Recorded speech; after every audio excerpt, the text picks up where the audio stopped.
আমি সদৌ অসম ছাত্ৰ সন্থাৰ শৈক্ষিক কৰ্মসূচী আগত ৰাখি ছাত্ৰ সন্থাই এই জুলাই বা গ্ৰীষ্মকালীন সময়ছোৱা বিভিন্ন প্ৰান্তত বিভিন্ন আঞ্চলিকত আমি শৈক্ষিক কৰ্মসূচীসমূহ আমি কাৰ্যসূচী ৰূপায়ণ কৰোঁ।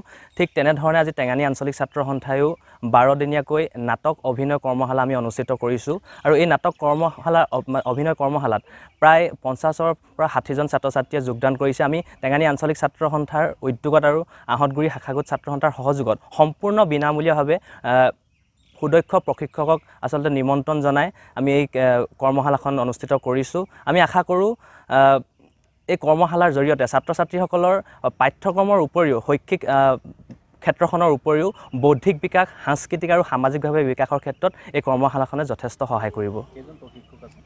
3জন প্ৰশিক্ষক আছে। সৰুপথাৰৰ দনি সন্দিকৈ, আমাৰ গৌতম গগৈ আৰু প্ৰাঞ্জল গগৈ 3জন প্ৰশিক্ষক আমি নিমন্ত্ৰণ জনাইছোঁ। আজি 4ৰ্থ দিন এই কৰ্মশালাৰ।